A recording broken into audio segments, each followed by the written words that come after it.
It's the Fightful MMA Holy Smokes podcast with Showdown Joe and Sean Ross Sapp. Joe, we are live. What's going on, everybody? Joe Ferraro here, Sean Ross Sapp here. Oh, one sec, Sean. Your intro kind of blasted me there. My apologies. May 22nd edition. The intro kind of smashed into my ear. I never heard that before, but that's all right. May 22nd edition of the Holy Smokes podcast. A little surprise audio glitch there, but everything is going good right now. Lots to talk about in the world of mixed martial arts. No ifs, ands, or buts. What went down with my boy Kamaru Usman defeating Damian Maia in UFC Chile. Lots of great performances on there. We're also going to talk, not just review that event, or recap that event.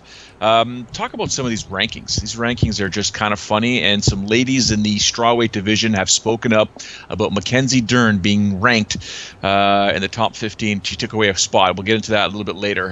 We'll talk about Kamaru Usman, Tatiana Suarez, Dominic Reyes. It's ridiculous. We'll preview UFC Liverpool. As always, pros picks. It's going to be a lot of fun hearing what people have to say about upcoming events, especially the main event between Wonderboy Thompson, who I guess he's joining us as well here, Sean. Two segments.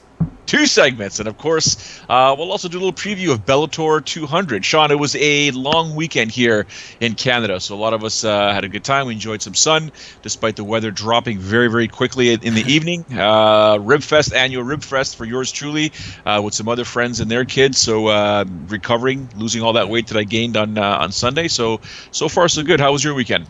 It's very good. Got some work done. Saw some family. Still dealing with this weird assumed bone bruise on my ankle. It is now 9 days in, and I can't do cardio. But I'll go ahead and get the plugs out of the way, guys. FightfulSelect.com. When the rankings drop this week, I will do a UFC rankings update breakdown. Also, I'm adding a new feature. It'll probably be once a month. Sticking to the theme of Fightful.com, I'm going to do If It Were a Shoot, If It Were a Work. What that means is I'm going to take the WWE pay-per-view matches as well as the big UFC matches, and I'm going to break them down as if they were a shoot in wrestling or if they were a work in MMA, and how the UFC would love to book things, how they would probably end, how things would go moving forward. And on the WWE side, I'll break down the skill sets of each person individually, their strengths, their weaknesses, from a shoot work perspective. I think that's kind of a fun, different idea. Head over to FightfulSelect.com. It's how we can bring you this show without ads. But my God, we got so much to talk about, Joe. UFC Chile, UFC Liverpool, Bellator 200. We've even got the Yair Rodriguez stuff, the Fabricio Werdum stuff now. Ian McCall just retired. Lots going on. I don't want to talk about Ian McCall. It breaks my heart. It's breaks sad, my heart. man. Breaks my heart. But he right after that fight with Horiguchi, he said, maybe this sport has passed me by. And I guess after some further thought. Yeah, let's go ahead and talk about that, because he did retire. He said he was going to hang it up. I hate it, man. I really hate it, because there has been nobody with worse luck in MMA, maybe ever, than that guy. He is just... He was a couple wins away at any given point to challenge Demetrius Mighty Mouse Johnson because of the draw they had in 2012. However, after he got that win over Brad Pickett, if he beat Lineker, who missed weight, mind you, he would have had a title shot. I think if he ever would have fought in the UFC again after Lineker and won a fight, he probably would have gotten a title shot too, because that's 3 out of 4. Unfortunately, he headed over to Japan. Well, I don't want to say unfortunately he headed to Japan. I thought it was a great move to head to Japan. But that freak accident against Cape, and then, he ran into Horiguchi. What can you say? Horiguchi is the second greatest flyweight fighter of all time, in my estimation. And if you run into him, you'll run into trouble. It's sad. I mean, do I agree with him in some of the things that he's rather outspoken about necessarily? No, but I respect him as an MMA fighter, and I've mentioned this to you before, Joe. In 2011, when he was Tachi Palace flyweight champion, you could look at the Tachi Palace flyweight champion and say reasonably, they might be the baddest flyweight in the world, because we didn't really have a gauge of that. That was the best gauge. Tachi Palace did a lot of great work with that division and those types of fighters. What are your memories of an Ian McCall? Oh, man. Everything from the craziness that went down in that flyweight tournament when it was introduced to the UFC, all the Tachi Palace fights as well, because he was always just so amazing. That's a good barometer of what you mentioned, that was basically the test. It was the litmus test. It was who competing at 125, other than what was going on also in Japan at the time. But Ian McCall, widely regarded as the baddest flyweight in the world, because obviously Demetrius Johnson was competing in the WEC at 135. And then just Ian's fights in general, leading up to fights. That's the bad luck that he endured over the past few years. Just my elation when I found out that he signed with Ryzen, and I got to call some of his fights. I only got to call 2, unfortunately, but just that bad luck, man, just caught up to the guy. I don't think he should retire, but he knows better, right? I mean, some guys retire too late. Some of them don't realize what's happening. Can we make the argument that if he would have got hit by that shot that Horiguchi landed 3 years ago, would he have been dropped like that? Probably not.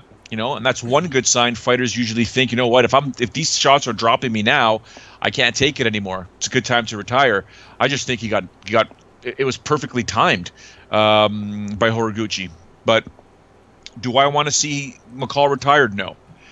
Do I respect his decision? 100%. Yeah, without a doubt. And I mean, the man's had a lot of injury issues, and oh man, it's just a bummer. It's just a bummer to see a guy who 7 months ago I thought was going to have a bright future in Bellator and in Japan and all over the place, even won if he so chose. It's just, man, it's a bummer to see a career end this way. I think he had a little more left in the tank, but who am I to say? He's the one to make that call, and if he doesn't think that he does, more power to him, and Godspeed. That he was able to do to Demetrius Johnson what nobody else since has been able to do, and that's hang. Yeah. That's it. Just hang. And he went to a draw with him. Did I agree with the decision? Not really. Also, the fight shouldn't have been a draw. There was a major screw-up there, so it's very likely that he could have ended up losing that fight, but he holds wins over Formiga, Dustin Ortiz back in the day, Brad Pickett, Montague back when Montague looked like he was going to be something. But best wishes to Ian McCall. And also, we got the news just before we went on the air. Fabricio Werdum popped for a USADA violation. Now, we have seen enough of these situations to know that we can't pass judgment on this. And Correct. I joked on Twitter, and I was like, well, see you when you're 45, because whether you're guilty or not, USADA's going to have you tied up. Yeah. For years, 100%. probably. I mean, there was a time before USADA came into the picture that, a lot of us were sort of opining that we need drug testing. We need more drug testing in the sport. It caused George St. Pierre to leave the sport at one point because he couldn't take it anymore with all these guys that he believed were on something. And, something was required. I remember when USADA first came in, I would say for the most part, people were super happy. They were glad. They were like, you know what, good. Now these guys are going to get tested. And I remember writing a piece saying what you're going to see eventually is a cleanup of the sport. You're going to see a lot of your favorites potentially get pinched. If they're not ahead of the curve, and we all know the athletes are far more ahead of the curve than the testers, if they can't keep that disparity can't keep that gap, they're going to get caught. And when they get caught, they're going to be gone for a while, 1 year, 2 years, stuff like that. So what we've seen, and it hasn't stopped, is this almost quote-unquote belief that there's been a cleansing of the sport, a cleansing of those doing performance-enhancing drugs or quote-unquote stuff that's illegal, that's not on the list, to somewhere we're like, now when I see a USADA violation, sometimes I think to myself, well, did they really get pinched for something, or is this really potentially tainted supplements? Is it an error? Like, what is it? They're just being flagged, but chances are when you're flagged, Sean, you're caught with something, right? Oh, so, yeah. I mean, it's a weird sort of scenario. Just want to say what's up to everybody on the live chat. A bunch of people joined us for the very first time. Kareem Kanji, who I know very well. Thanks for joining us, Kareem. And what's up, everybody? You guys are already going crazy on there. Like Luc Comite says, he's happy with USADA. Are you happy with USADA? You take the good with the bad, and I mean, they've obviously caught several cheaters. However, there are several people that have had their careers affected, possibly even ruined, by false drug tests, whether it was USADA or someone else. Look at a Cynthia Calvillo. Look at a Josh Barnett. Yeah. Look at Junior Dos Santos, who, as I mentioned on the Fightful Select rankings breakdown, just popped back up into the top 15 recently. Like, oh, there he is. And today, I can update this now. Since they haven't made the full updates, Junior Dos Santos now at number 14 because Fabricio Werdum has been pulled from the rankings due to this violation, and now Junior Albini re-emerges.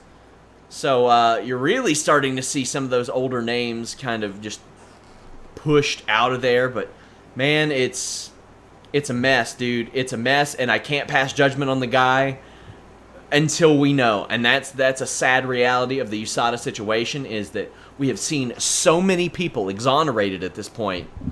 There needs to be some sort of fund set up for this, for people who lose out on their money. I don't know whether it's by USADA, by the UFC.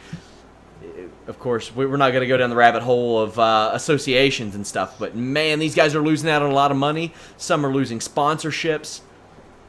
I'm going to reserve judgment. I won't speak on anything, at least yet. You're talking about reserving judgment on Werdum? Yes. Yeah, I'm at the point now. I can't say that it's not. I don't trust USADA, because I do. Sure. But at the same time, it's they're there to do one job, right? And that when that one job comes into question a couple of times, you then start thinking to yourself, we got a problem here. Who's responsible for this? What's happening here? Because your job is to find people that are on performance-enhancing drugs. When you find them, great. Penalize them. I'm all about it. Penalize them. 1 year, 2 year, 4 year, whatever. But when you're flagging someone and there's nothing really wrong, nothing really happened, and like you said, they've lost a portion of their career, which is basically money, we got a problem. I mean, look at Josh Barnett. I mean, the guy had a history with this sort of thing, so it's understandable. From December 2016 to March 2018, you all can't figure it out sooner? What's so next level about this if they can't figure it out in it takes 16 months? 16 months, my man. Yeah. Wow. That's unbelievable. That it should not take a full calendar year. And now Josh Barnett has not fought since September 2016. And at that point, he had won 2 of his last 3 fights, had a couple of performance of the nights. And it's like, okay, well, what can you do with that time? What can you do with that age of 39 years old as a UFC heavyweight? That's a pretty big year to lose. That's a pretty big one. My God, I mean, they could have done Barnett and Werdum in that amount of time. Yeah. That could have been a big, good fight for that. Not big, but I mean, it would have been a hell of a co-main event on something. And he had to go over to pro wrestling. It's just, oh my God, and that's the thing. USADA and the UFC are going to open themselves up to lawsuits with this as well. Now, however, you're doing it for the good of the sport. We have somebody in Le Comité says, "I'd like to see the King of Bros in the cage again." I don't think Matt's going to fight. Matt Riddle is going to fight until he gets a big money offer. Then he'll probably entertain it. But he's making 6 figures doing independent pro wrestling on the weekends right now.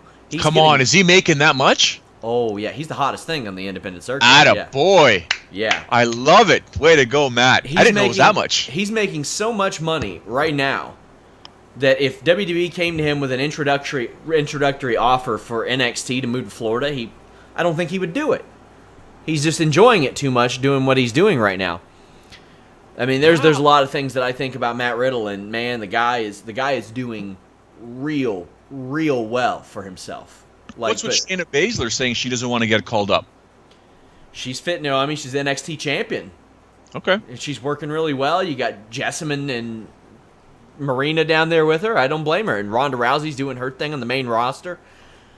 Triple H, man, he sees the value in the crossover stars. And when you've been doing back bumps and break falls and side falls and front rolls and shoulder rolls and all this stuff in your training, it makes a lot of that stuff really, really second nature. Look at Tom Lawler, as Dang MQ says. Tom Lawler killing it on the indies. And now you have Major League Wrestling, a promotion that just got a TV deal. They're promoting Jack Swagger against Tom Lawler as UFC versus Bellator. No way. They're really, we're seeing a lot of it. So Josh Barnett had the good fortune of having a wrestling background when he was out. Not everybody has that. Tom Lawler, too. Not everybody has that option. And I know that Fabricio Werdum says he has that option, but he doesn't have that option. No, you got to be able to sell. You got to be able to. I mean, there's gimmicks and there's wannabe gimmicks. So, the one thing that I noticed on the chat, I think it's VK that basically posted. So it comes to the conversation of if you're a UFC fighter and you aim to, or just a mixed martial arts, but obviously under the UFC banner because you are being tested, and you realize, you know what, I'm staying away from anything and everyone anybody recommends to me. I'm going to do my own research. I'm going to use this protein supplement, this thing for recovery, this and that, and you know what, I can buy it at my local supplement store, whether it's a big chain or a small chain, and quote unquote over the counter. And I look it up, and it's been tested. Everything is good. Blah blah. That's all you take, or that's all they take, and then they get flagged with something. Then they come out and they basically say, "Hey man, I took only stuff that's over the counter, legit. Blah blah." Half the world's not going to believe them, but they're going to be sidelined for a year or so. Yep. By the time it all gets cleared up, and that's what sucks. It does suck. And I mean, you can take a pic. Yeah. You always heard the Donald Cerrone thing. I'd take a picture of it, send it to Nowitzki or USADA. They'd give it the thumbs up, thumbs down. Well, what happens if something's contaminated? Can't do anything. Also, I wanted to mention before we get into the coverage aspect of this show, Yair Rodriguez kind of not really cleared up why he was fired on the MMA Hour yesterday. Mm-hmm. I gotta say, had Dana White maybe expanded a little bit on the situation, I probably would have understood it, although I don't know that I would have understood it because I don't necessarily understand what Yair Rodriguez was saying. Oh, they offered me a fight with this guy, he wouldn't take it, then they offered it to me later, and I was disappointed about it because in the meantime, I accepted a fight with one guy, but I wanted more money for it because I knew it was going to be a big fight, but then I said I'd fight him in Russia and not accept more money. Okay, well, first off, I just want to say this: Yair Rodriguez ain't in the position to say that any fight that he's gonna be fighting in would mandate more money. I mean, I'm sure he's underpaid, but no, Yair Rodriguez versus Zabit is not a big needle-moving fight by any stretch of the imagination. When I saw this, I was like, okay, UFC and they should have probably sat down and really talked about this, talked it out. But holy crap, this was confusing. Yeah, but that's how most negotiations go, anyways, right? Yeah. Not everybody just accepts and fights.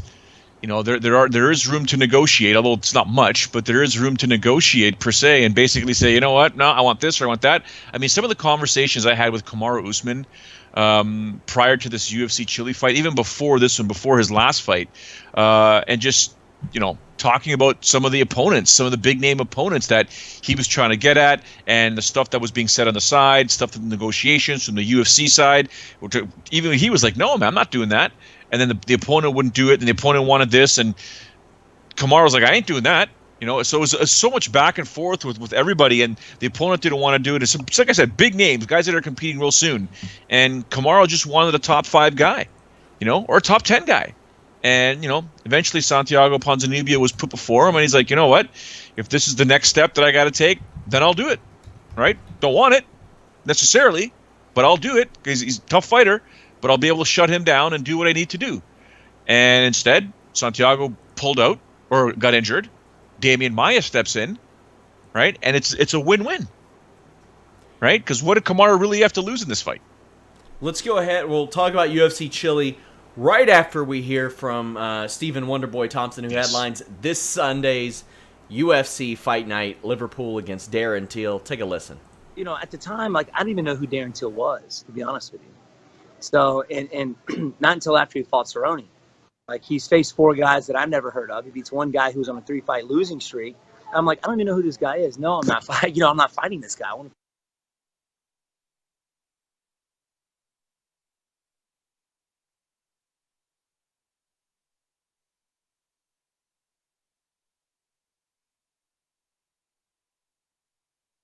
I wanted to see where the welterweight division was going. I wanted to know who Tyron was fighting next. I was ranked number 1. I tried to get that fight with RDA. That wasn't happening. And there was talk about an interim title, and I wanted to see if I was at the top of the list for that, which I wasn't. You got 2 guys fighting for that here coming up, which kind of is disappointing. And you got the number 1 contender fighting the number 7th ranked guy. I'm not underestimating him at all. I know he's tough. It just doesn't make sense. You know, I don't think the UFC is just going by the rankings anymore. It's just about, you know, the entertaining fights, I think. But, you know, I'm excited about this fight. I've never been to Liverpool. I fought in enemy territory before. So, you know, fighting Warren McDonald in Ottawa. But I hear the Liverpool fans are above and beyond what the Canadian fans are. You know, they really are passionate about their fighters. So I'm prepared for that. You know, I'm going to go out there with smiles on my face, and I'm going to do work, man. I'm not going to take this guy lightly whatsoever, but I'm ready, man. I'm excited because it's another stand-up fighter. Most of the guys that I face in the 170 division have been wrestlers. And that's why another reason why I was excited about the Masvidal, because he's mostly notorious, known for his stand-up. And so is Darren Till. So I'm excited, man. Do you feel like Till deserves this fight? And you talked about some of the intangibles in it, but I mean, if you look at his notable win, it was Cerrone, and you mentioned he was on a bit of a losing streak. Is it a bit surprising that they presented that matchup to you? Yeah, I mean, it was, if you're going by the rankings, you know. But I understand they're trying to hit that market out there in Liverpool, which is understandable.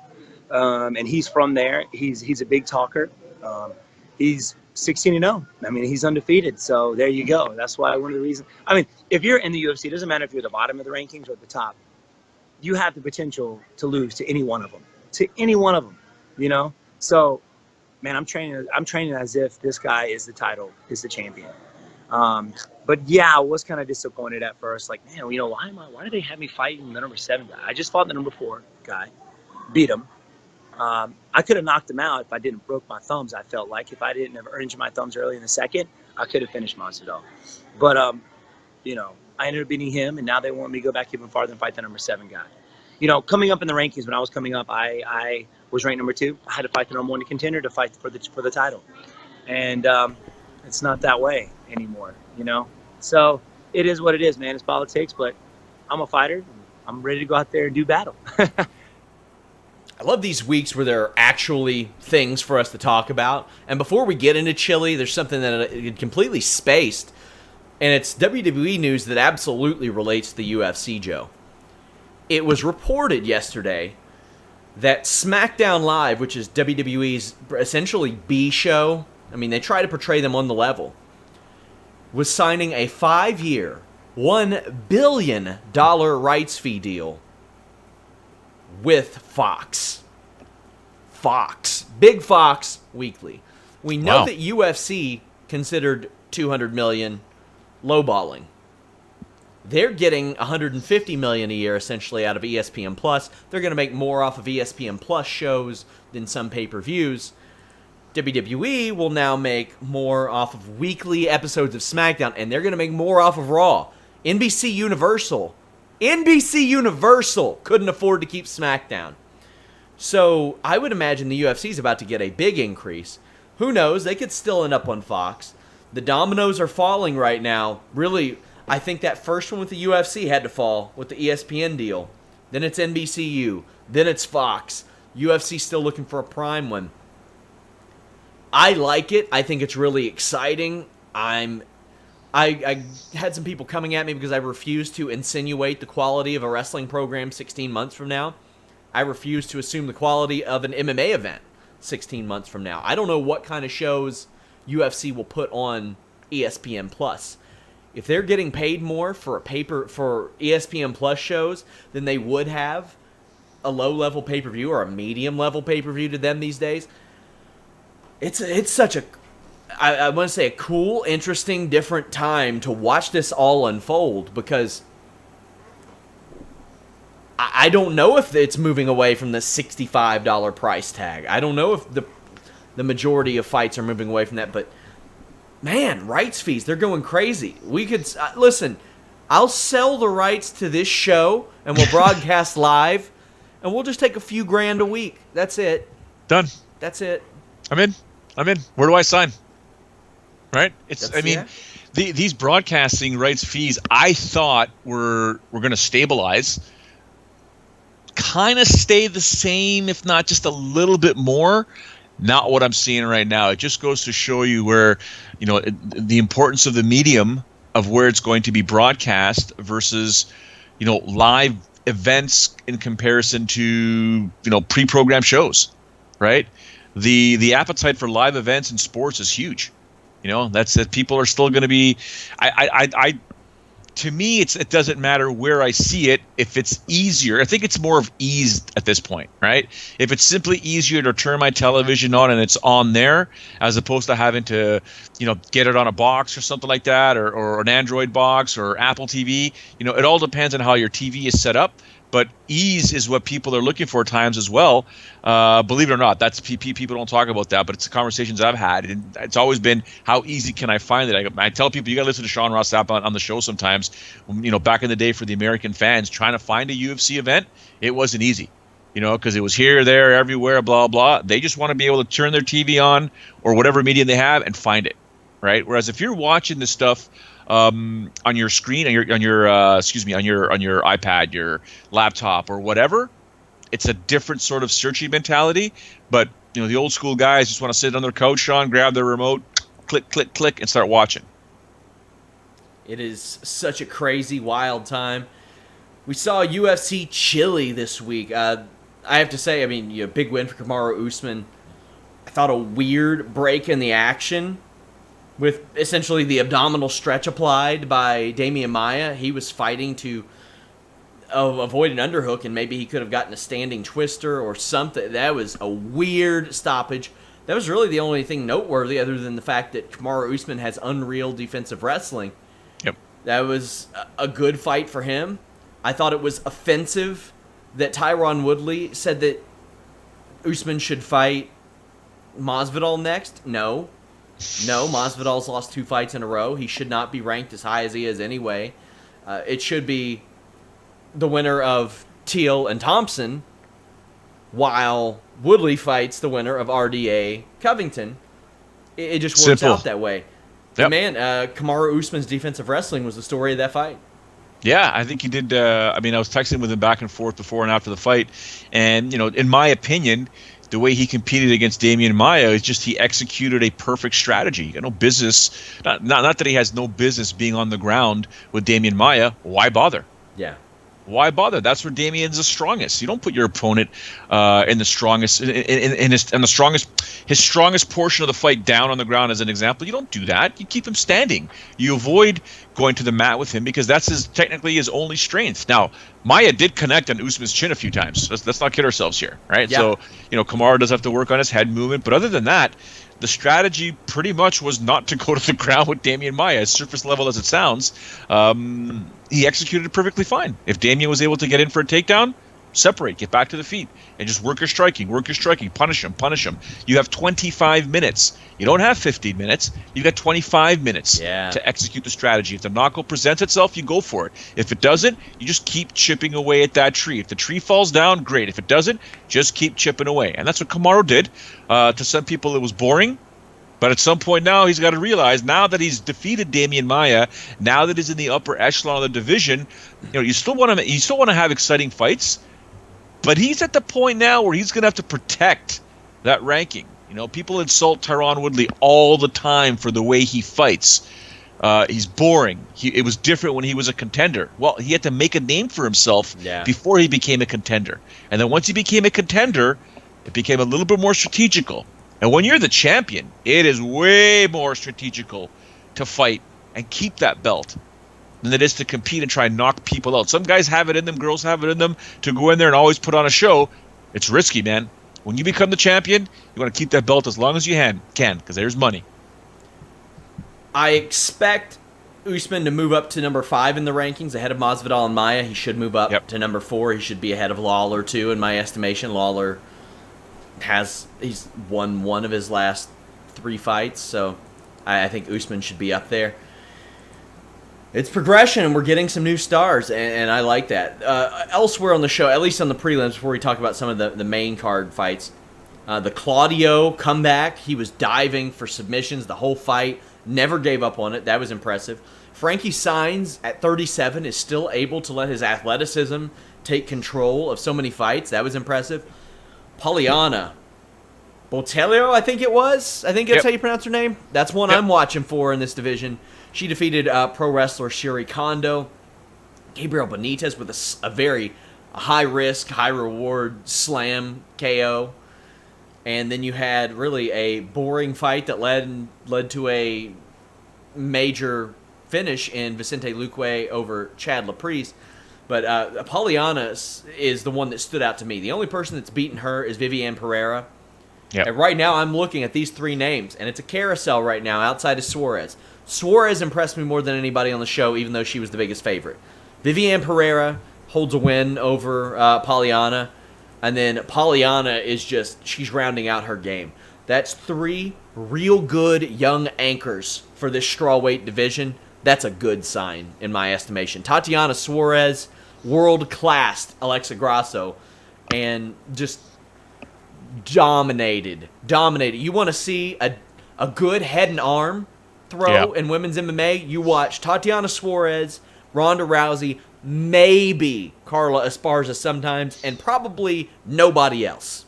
Yeah. Maybe Kayla Harrison when she gets involved. But so often I see women in these head and arms, they end up getting head scissored or they get their back taken because the techniques are wrong. Oh, no, not with Tatiana Suarez. So I am very excited to see how those three women in particular, Pereira didn't fight. She hasn't fought since her loss to Suarez. But, Polyana and Suarez both looked incredible. Yeah, I mean, I didn't see that coming. I know she was the biggest favorite, Suarez was, against Grasso, but I was hoping when I saw those odds before the fight, I'm like, man, these things are too far apart. Alexa's gonna just show that she belongs in there with her. Oops, like Tatiana was just viciously mean to her and finish her off real quick with that choke. Yeah. Once she had that position locked in, and then it was just crazy. Polyana Botello against Kondo, though, that one was quick. That was 33 seconds, and that was just ruthless, mean. You're taking this kick, and that's it. This fight's over. And she went in there for the finish. You mentioned Claudio Puelles' fight against Felipe Silva, Sean. I've never seen a fighter as much as Puelles look as if he wanted out, but he's like, I'm not quitting. But I should really stop fighting this guy because I've got nothing on him, and he's really beating the crap out of me, and I really want out, and then no, I don't want out. And you could have finished it at one point. Yeah. You could have called for the end of the fight. Yeah, and then to pull off that knee bar, I mean, can you imagine you're Felipe Silva thinking to yourself, are you kidding me? I'm just over 97 seconds away from winning a fight. And I got knee barred after beating the crap out of another human being and getting knee barred. It was crazy. So that was impressive, of course. A lot of impressive performances. Alexandre Pantoja against Brandon Moreno. I don't think Brandon Moreno's striking has evolved to where it needs to be from the place that he put himself in the division. Now, I'm not saying that he shouldn't be there. He put himself there with those 2 early wins in the UFC. However, he's facing a guy that eliminated him from Tough, and you see why the guy eliminated him from Tough. Yeah. And Alexandre is now in the title conversation with probably another win. Also, I want you all to look, if you all get a chance to watch the fight, as entertaining as Andrea Lee's debut is, that was some athletic green grappling as opposed to Tatiana Suarez's really refined, technical, outstanding grappling. Elsewhere on this show, Dom Reyes. Dom Reyes, who was making his LFA debut, hadn't even made his LFA debut a year ago. Won on June 2nd. They had him turn around, and then he knocked out a guy a few weeks later in the UFC. He's now 9-0. He's 3-0 in the UFC. Let's take a look at how things are at light heavyweight right now, Joe. Daniel Cormier, fighting for the heavyweight title, might be retiring in under a year. John Jones, we don't have a damn clue what's up with him. Alexander Gustafsson, if he gets beat by Rockhold, that really pushes him back. Rockhold making his debut at light heavyweight, likely against Gustafsson. We'll see how that goes. Glover Teixeira, Shogun Rua, Jimmy Manawa, they ain't getting any younger. So right now you have Ovin St. Preux, inconsistent at best. Corey Anderson's emerging. Jan Blachowicz is emerging. Volkan Ozdemir here and there. Then you've got the Tyson Pedros, the John Volantes, the Jordan Johnsons. And I think Dominic Reyes is one to watch because you don't know where he will be in a year with the way that this division is. He could be co-main eventing cards in a year. Yeah. That's where we're at light heavyweight right now. Yeah, we're still, and there's obviously the almost weird Ilir Latifi, right? You just don't know what's up with him because he shows up, he destroys people, he shows up, takes a beating, and goes down. So it is a division that's going to see a lot of, Misha Serkinov. Like, what's going on with Misha, right? Like, he's still young, right? He's not old. So we'll see what happens here. But yeah, I mean, Dom Reyes is just something else. I mean, and he's not even anywhere near how good he's going to be.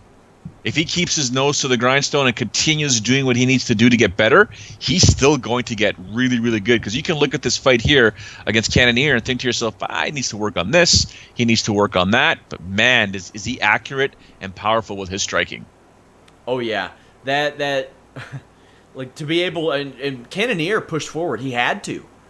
He really didn't have much of a choice, and Dominic Reyes stayed composed, landed a couple of real nice uppercuts. That teep to set up the uppercut was nice. I am very interested in Dom Reyes. He wants Jordan Johnson. And, fine. If I'm him, if I'm Reyes, who probably debuts in the top 15 this week as well, FightfulSelect.com plug, I'm asking for somebody else. I'm asking for a Shogun. I'm asking for an OSP. I'm asking for a Manawa. I'm asking for one of those guys. And I would start rounding off some of these light heavyweights. I would start putting the Jordan Johnsons and the Dom Reyeses against the Shogun Huas and the Jimmy Manawas. Let them sink or swim. Yeah, that's how it's done, right? That's how it's done. You take the new blood. I've never really liked new blood versus new blood or up-and-comers against up-and-comers when they start getting into the top 15 of a division. Now you start to see what I like to see is where they stack up, like you said, against the older blood, the guys that are potentially on their way out. Do they still have what it takes to compete with the young guns, or are the young guns that much better to take them out? So when they're at the lower echelon, which should really be happening at the grassroots level, they compete against each other. When they get to the UFC, it's a different story altogether. I remember when Ryan Bader and John Jones fought, I thought, man, that's too early for these two guys to be fighting each other. Way too early. But that was Joe Silva's era, and that's what he wanted to do. So yeah. Well, it worked out for Jones, and eventually it worked out for Bader. But now, that's a fight I'd love to see run back now. I don't think that, well, I don't know what to expect out of a John Jones these days. But, man, it is a good time. We got some breaking news. Joe, are you ready for this? I'm looking for it. I think I know what you're talking about. Shorty Torres fighting on UFC Utica. First off, I just want to say UFC, Chicago's like right after that. What are you doing, mate? Yeah. What are you doing, mate? Sorry, it's silly. James Lynch is getting Shorty Torres interview ahead of that Utica card. Good, deserved. Can't wait to see it. Isn't it weird to say Shorty Torres long overdue because he's so young and so relatively new to the sport, but it is long overdue. And he should be on the Chicago show, but you know what? It's better than nothing, right? That fool is not even on. I'm just looking at his thing right now, and his replies to me. They'll only offer him short notice fights. Weird. Yeah. Unusual. Well, he was expecting that anyways. Anyway, guys, I'll send you all to the second clip with Wonderboy Thompson, and we'll unpack this news. With the fact that this is your first fight outside of North America and there is a bit of a time change, do you sort of have to adjust, when you get out there and everything like that? Is that something you've thought of yet as far as, getting acclimatized? I know the weather's not different. The time, I think it's 5 hours ahead, so you might have to plan things out a little bit differently. Yeah, it's really not that big of a difference. I mean, 5 hours is really nothing to me. I mean, we're going to go out there, I think, 2 days of when the UFC usually brings us out. They usually bring us out, fly us out on a Tuesday. We're going to get out there 2 days before, just to get acclimated. We're fighting on a Sunday, I believe, so which I've done before. I fought Ellenberger on a Sunday. So, we're going to go out there and get acclimated a few days early. And you talked a little bit about training camp there, obviously working with Chris Weidman. Who are some of the other guys? I imagine, Carl Reed, guys like that are sort of really pushing you. Oh, big time. And I've got really long guys. And not just great strikers, but they're big dudes, and they're fast, they're explosive. And that's most of the guys that I train with, are big guys. My buddy John Sweeney, who's a phenomenal wrestler, and he's very quick.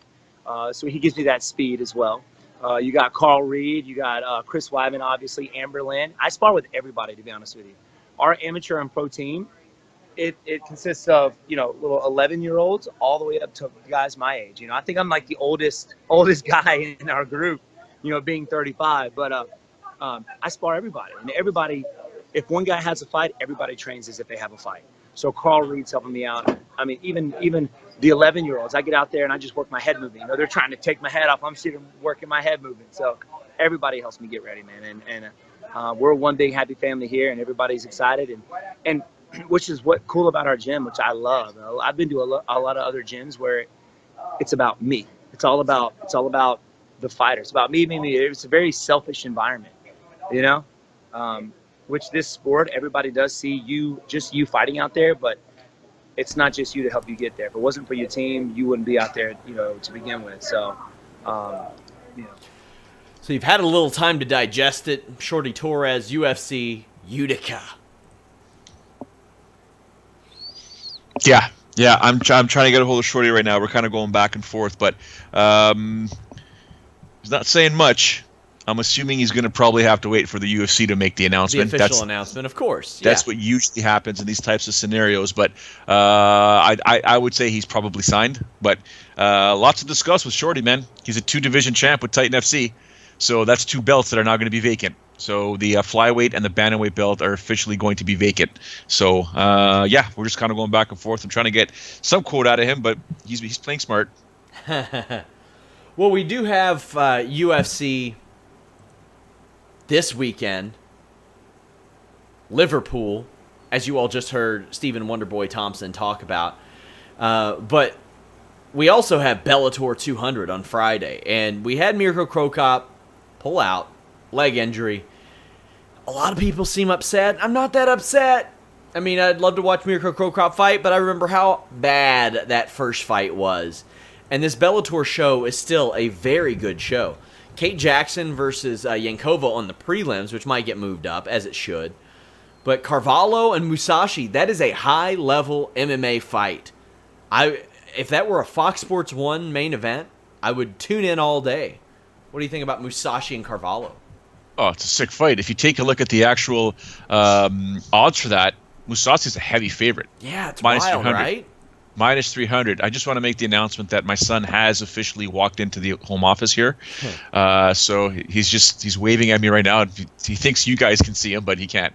The Musashi Carvalho fight is a sick fight, and I can't wait for this one to go down. I'm surprised at the odds, but kind of understand it. But man, Carvalho can do a lot by earning a victory here versus Gegard, because this is a sick fight. It's a good card, man. Like Vassell and Davis, and holy smokes, is Davis a huge favorite, minus 500 in this one. Venom Page. It's a good tilt for Bellator 200, man. I'm excited for this one to go down. Yeah, very excited for this. Whew, this is just one of those fights, like, it's so under the radar. Nobody's talking about this show. And you better believe I'm going to find a means to watch it live as opposed to Friday night for that tape delay that they're going to do. Also on the show, Michael Page against David Rickles. This is by far Michael Page's biggest test. Dave Rickles, 19-4 with 2 no contests. He is unbeaten in his last 4 fights. He did lose to Gillard. They got overturned, but man, he's been a consistent guy. He's been a consistent test for Bellator fighters since, 2011? And he's competed for the Bellator Lightweight Championship. I think this is a fair test for Michael Page, but Michael Page is facing free agency soon. Yeah. So first off, how do you think this fight goes, and where do you see Michael Page going by the end of this? Well, I think Page does emerge victorious in this fight. It won't be easy. I'll tell you one thing though: if he does pull off a victory here, like in the first round via crazy finish, you and I will be on WhatsApp real quick, because that's super impressive. That's super impressive. But I do think he emerges victorious. As to where is he going to go, I mean, depending on what the original contract with Bellator is, and they've got the first right of refusal, he may not be going anywhere. I think the UFC would be silly not to entertain bringing him onto the roster. But we've seen the history of some of the Bellator guys that have come over. They haven't fared that well, right? Some have, some haven't. Eddie Alvarez's start was pretty bad. Yeah. Right? But, It is. I do have a quote here from Shorty Torres, by the way. Again, not confirming or denying he has signed with the UFC, but you can read into this as you please. Shorty Torres, quote, "It's been a long time coming, and I've worked extremely hard for this. I've been through my fair share of tough battles, ups and downs in the sport, and I'm finally happy to say that I made it out of the neighborhood. Thank you, everyone, for the support. It means so much to me. We can, we will, together, we are Team Shorty." End quote. Yeah. I'd say he's signed. Excited. Yeah, he's fighting Jared Brooks. We'll have an interview with Jared Brooks up on the site as well. So, MVP, I'm picking him to win too, but I don't think it's going to be easy against Rickles. I think Rickles is going to make it messy. But who are you picking in the Carvalho-Musashi fight? I didn't get your prediction. Musashi. Oh, you know what?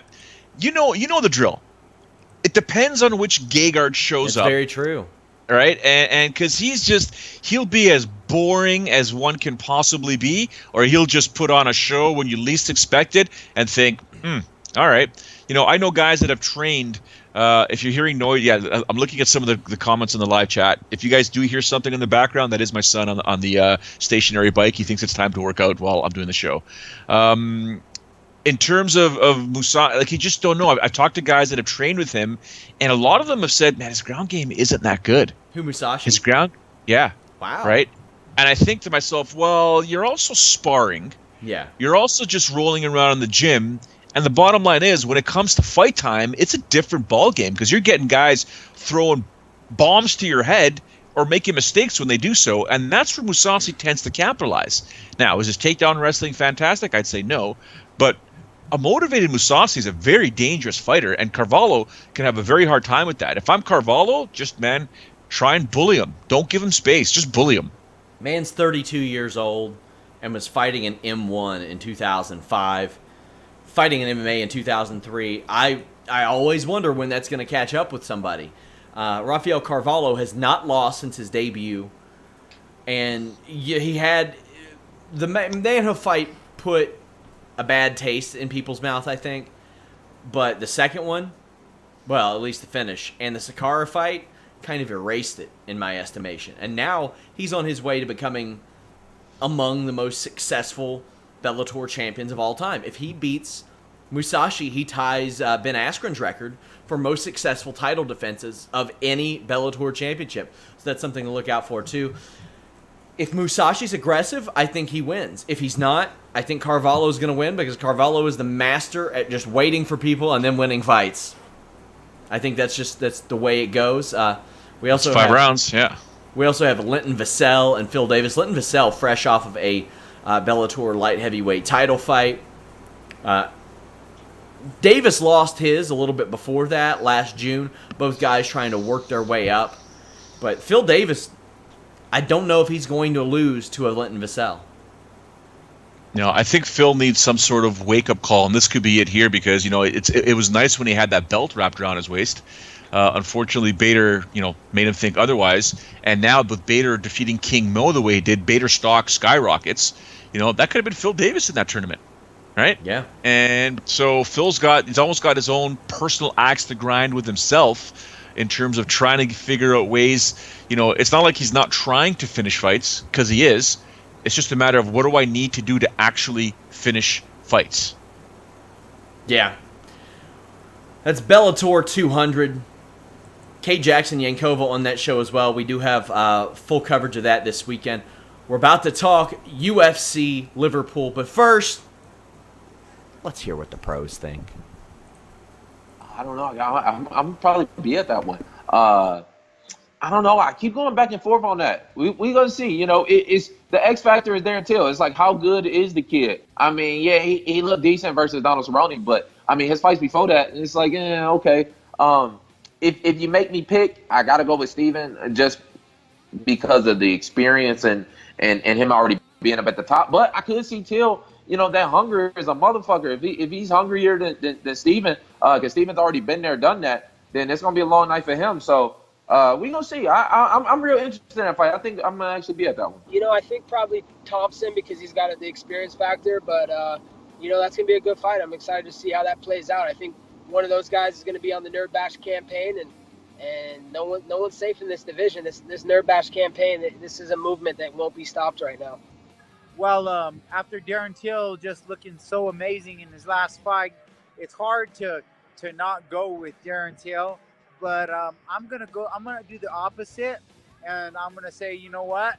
I'm gonna go with the experience and just the distance. I think that he's gonna deal with somebody who can move in and out a little better than anybody else he's ever faced. Stephen Thompson is a karate master. Karate masters are amazing at closing the distance and staying away, using his sidekick. I think Stephen wins it. Pressure from Darren Till. If Darren Till's going to get it done in his hometown, pressure without doing anything, and it has to do with energy. He understands it. You see him walk in the cage. You watch. I can't wait to a fight. Me and Darren Till. He's not going to stay at welterweight for long. I'm looking forward to that fight. I'm looking at everyone. But when you see him walk to the cage, he's got this look, and you can just tell. Some people just know how to mess with your energy and know how to push and pull, kind of like the tides of the ocean. So he has to do that. Even Thompson's really good at that. So Till has to do that with Thompson, pressure him without doing much, make him guess, and make him second guess, without big feints or anything. Like you can manipulate their flow and cut their rhythm off. So he has to fuck up with his rhythm. Yeah, that's how I think Till can win that fight. Thompson, just do what he does, stay away, spin shit, front leg side kick, blitz. Well, thing is, Till's counterpunching though. If he tries to blitz Till with some sloppy hands, he can get counterpunched. That's another one too. I think Stephen Thompson goes in there and puts it on him. I don't think Darren Till is, like you said, I don't think he's beating any guys in the UFC like that. He's beating a Donald Cerrone that was coming off of a movie and all the other stuff. I think he's good, but I don't think he's ready for Stephen Thompson yet. Ooh, I'm going to be there for that fight too, cornering Jason Knight. I see Stephen Thompson winning it. He controls range too well. Darren Till's really good, and he has a lot of knockout power, but he covers range way too well. Thompson's really is obviously he's really good, but man, Darren Till just has this belief in himself that he just is going to be the next fucking world champion. It's hard to shake that belief when it's firmly rooted in you. But so I think I'm going to go with Till on that one, man. I think he's going to shock a lot of people. Recently a lot of these boxers have been kind of mowing down these kickers, you know what I mean? They've just been walking them down and really putting hands on them. If you got to look at Till's last fight against Cerrone, I don't know, man. But I'm going to pick Till on that one. I don't know. That's a good one. We have the full pros pick video over on youtube.com/Fightful and FightfulMMA.com. Over 10 minutes of pros picks on Till and Thompson. James Lynch does such a great job getting those. But this is a good fight. We kind of mentioned that Till fell off a cliff, like as far as a personality perspective went in that period. And while the Cerrone fight was a nice win for him, this is the test. This is the real test. And if he wins this fight, there is no denying that he belongs atop this division and or near the top of the division. Oh, there's no debate, argument. If Darren Till emerges victorious, he's up there. He's up there. He's just, Kamaru Usman is next. That's just the way it is. Do I think he's going to defeat Stephen Thompson? I don't believe so.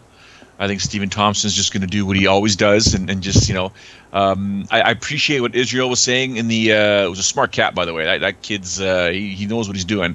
I just don't think. A lot of people are buying in this Darren Till thing. I know I was convinced. I know he's got skills. I know he's absolutely fantastic. But there's a lot of times when I look at a fighter's record. It used to be something I used to do back in the day when I used to break down a fight. Is I would look at the type of caliber of competition they would face up against and what that competition did in order to get to that fight. And as we know, Donald Cowboy Cerrone is a fantastic fighter. But, he had just finished a movie and was injured and hasn't been the same Donald Cowboy Cerrone as we had seen in the past. So Darren Till met the perfect storm when he fought Donald Cerrone and dummied him. Just completely dummied him. He's also a bigger dude. Realistically speaking, Cowboy Cerrone, technically fighting at welterweight's fun and all, but these guys are bigger than him, man. They're much bigger than him. Now, Darren Till taking on Stephen Thompson, he's going to have a whole new headache. Now, if he can just take away that space that Thompson needs, or remove that footwork while understanding you're going to eat shots when you do that, but then land some of your power, you're going to snap Thompson's head back if you can do that, and you can put him to sleep. But it's all Thompson has seen for his whole life, right? So we'll see. Yeah, I'm hoping that this is an exciting, aggressive stand-up battle as opposed to, you know, the Machida-esque. Even if it results in an amazing knockout, you know, I would rather see a real test of Thompson going forward and how Teal can address that. That's what I would like to see. Obviously, he handled it okay against Donald Cowboy Cerrone, but Stephen Thompson is championship level. He just couldn't capture that championship, if you know what I mean. I'm going to go with Teal, although I just think it's time. I think it's a lot of these youngsters are coming up right now. You also have on this show Neil Magny against Craig White. Magny's winning that. Arnold Allen against Mads Burnell. Arnold Allen's winning that. But outside of those two fights, I'm really interested in Jason Knight and Makwan Amirkhani, because Makwan Amirkhani just burst on the scene in 2015, had a couple of big, exciting wins, had the fight against Wilkinson, took a year off, lost to Arnold Allen, took another year off. And in your late 20s, I wonder why that is. I wonder how you can take a year off at a time and then still progress to the level you need to be. At least back then, it looked like he was going to be something special. But Jason Knight's going to give him an exciting fight. Well, Jason Knight's always got exciting fights. That guy there brings the pressure, brings the pain. Whether it's his pain or someone else's pain, someone's getting hurt and someone's going down, and you know the fight probably won't go the distance. But that's going to be a fun scrap. That's going to be a good co-main event. I'm you know, as weird as it sounds, Daniel Kelly and Tom Breeze, I'm going to enjoy that fight. You know, Dan Kelly, Dad Bod. You know, it is what it is, man. So I'm looking forward to that as well. But this main event, co-main event, man, don't sleep on it. It's going to be some good stuff here, man. Really good stuff. Yeah, I think we're going to see some good finishes, that is, at least in the co-main event with Neil Let's not forget Magny. Elias Theodoro's on this card as well. Elias is on the prelims. I was going to get to that, as is Gina Mazzani, both number 15 in their divisions. Elias taking on Trevor Smith, Mazzani taking on Lena Landsberg, best known as a Cyborg victim. What are you looking for out of these Fight Pass prelims? Kind of interesting that these fights were put down there, but Elias doesn't have the most exciting of bouts pretty often, so I can't disagree with that notion. No, I mean it's been the one thing Elias has had to endure from many of his critics, is that you're not finishing fights, or your fights aren't that exciting, right? And you know it takes a while for Elias in general to get started, because he's that fighter that understands it takes a bit of time to understand your opponent's distance, reach, and timing, and he has no problem taking 3 or 4 minutes to do that. And in doing so, it takes a while for him. In doing so, he's still going to launch his hard shin kicks. He's still going to launch some combinations. He's still going to do what he has to do to try and hurt his opponent in doing that. Problem is, first 3 or 4 minutes makes things boring, and you know, next thing you know, it's a minute to go in the round. You got to pick up the pace to make it exciting, to steal the round, and then rounds 2 begin. So when you think of Elias Theodoro, you're not thinking of a first round finisher. Right, that's what usually sticks in people's minds, are finishers, guys or girls that finish people early and often. Elias doesn't want to do it, doesn't have to do it. He just needs to win. So the other thing now on the flip side is now you're on the prelims. How do you get back onto the Fox card? How do you get back onto the main card, or main events, or not main events, but main cards? You got to finish. Exciting fights, you got to finish. And the same thing with Gina Mazzani and Lena Landsberg. Gina Mazzani, in her quotes leading up to this fight here, she's going to have some fun with her fists. Got to finish. Got to finish. Same thing with Lena Landsberg. Got to finish. Yeah, Elias has finished 2 of his 10 UFC and tough fights. So, I mean, if he keeps winning, then I'm sure he'll stay in the UFC. But a finish would serve him very, very well. However, I just think he's more concerned with actually winning the fights than finishing them. We'll see how that ends up. This show, not the most loaded as far as star power goes. Claudio Silva is one that I'm very interested in seeing. He's 2-0 in the UFC. He's fighting Nordine Taleb. I'm always interested in seeing whatever Dan Kelly can cook up with those old, no ACL having knees of his. Yeah, it's true. Yeah. Man, that guy has not seen a ligament since he was like 20. Yeah. You got Tom Breeze on the show. He's looking to come back after his first UFC loss, after he went 3-0. So there are some interesting fighters on this card. Davey Grant, Eric Spicely also. Eric Spicely, a fan of pro wrestling, but he's dropped 2 in a row, and he's on the main card. A little confusing. However, his fights get finished. For better or for worse, they get finished. So I could understand possibly why that happened. Same with Davey Grant. I mean, my God, the guy was choking every single person that he fought up until he got into the UFC. Then all of a sudden he started to get tapped out. So I can see where they assume maybe a more exciting fight. But we will have live coverage of this on Sunday. I'll do a post show afterwards where I will also talk about the Bellator show. Just lots of cool stuff. We have Ring of Honor coverage out of the UK this weekend. Well, everybody's just it's the party in the UK. Right? This it weekend. is. Exactly. I should have themed this week. Son of a bitch. I missed out. They're doing Honor United on Saturday from the UK. That's on Ring of Honor Honor Club. Jesus, man. Before we go, Mackenzie Dern popped up in the UFC rankings. Boy, was I pissed off. I don't blame you. By the way, I apologize for being a bit further away from my screen. My little son is just like all over the place underneath me. He's afraid to come on camera, Sean. But go ahead, Mackenzie Dern, who also pissed off. Angela Hill wasn't happy about it. A lot of fighters weren't happy about it. They shouldn't have been happy about it. She ain't a friggin' strawweight. Embarrassing. Who do you blame for putting her in those rankings? The UFC for allowing her to be ranked in this panel. Not the media members. I blame them too. They're idiots. Yeah, like, if she was my only option for her. Sorry. If at the time when I was voting as one of the members of the media that were doing the UFC rankings, if she was my only option at bantamweight, at strawweight, I wouldn't have voted for her. I'd slide her over and move her over to flyweight. Right? So it's just, I don't know, but it is what it is. Sorry, go ahead. Vinny Fernandez says, she makes the UFC waste money on a translator for her. What a joke. No, she does not. That is the UFC's call. She doesn't request that. She doesn't ask for that. She speaks English. She speaks Portuguese. That's not something that she makes anybody do. That's weird. A lot of people, her accent thing, guys, that'll happen. Look at Stone Cold Steve Austin's daughters. They have British accents because they moved to the UK and they live around their mothers. It happens. It happens. I just want to say that translator from UFC Chile. Yeah? He was bang on. He was awesome. That's how you translate. It's your one job. It's your only job. Translate. And he did it. Unlike some other people that we've seen in the past, some people that are currently doing it, some people affiliated with certain Russian emperors. Just one job. To translate. What are you looking forward to out of this week?